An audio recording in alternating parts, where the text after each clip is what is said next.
Hey guys, today we're doing something a little different. It's all good making elaborate cakes, but how do you cut it? Here we go through the steps of deconstructing the cake instead of constructing it. So firstly, you want to remove the details. Most larger details will be supported by something. If you pull them off gently, the support should come with it. In addition to the cake, you should have a paper indicating what parts have supports and need to be removed. If you want to keep the models, you totally can. Just remove any sticks and that's it. Leave it at room temperature out of direct sunlight or heat and it will harden up over time.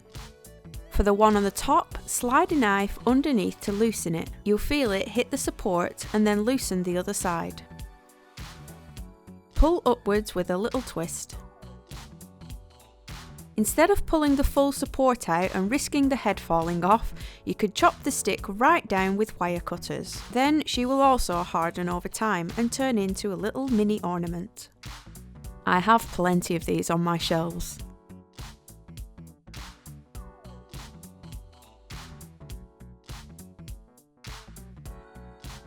You'll most likely have other bits on your cake, like these trees and bushes. They are fully edible and you can leave them on if you wish, but removing them just makes it easier to cut and keeps the pieces more uniformed.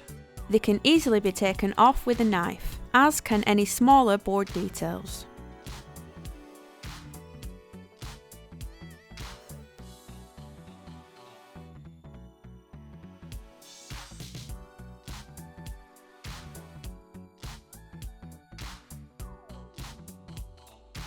Once they are all off, we can cut the cake.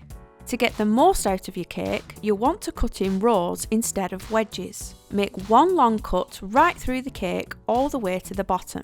This cake is sat on a drum, so I'm cutting around the bottom to free it. Due to the ganache and the sugar paste, it should be pretty easy to handle. Here you can see there are 4 layers of cake, 3 filling, and it's topped with a little chocolate ganache and a piece of sugar paste. The side pieces will have more chocolate on too.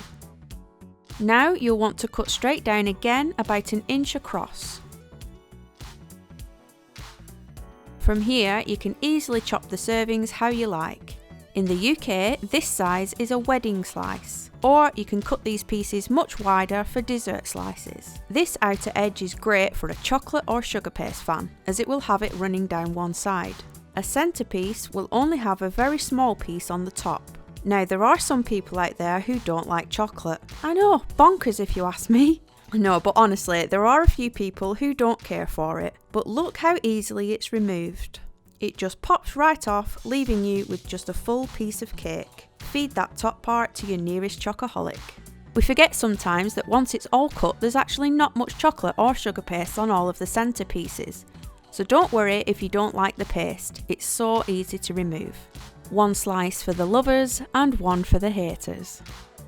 To keep your cake fresh, if you're not serving it all, you can push the excess pieces back together so it's not as open to the air, and then wrap it in cling film.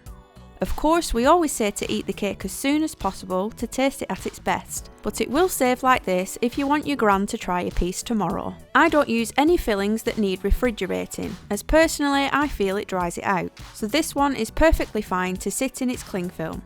You may want to check your papers though if you buy one with perishable fillings, so you know how it should be stored. Hopefully this video helped in showing you how to get the most servings from your cake, how to save the figures and how to store it. If you're a cake maker, feel free to share this with your customers to aid them in what they should do with your cake. We don't actually get to cut many, do we? We just make them and send them off to their celebrations. If you find this useful, feel free to give me a like so I know what content to make in the future. Thanks guys, see you next week.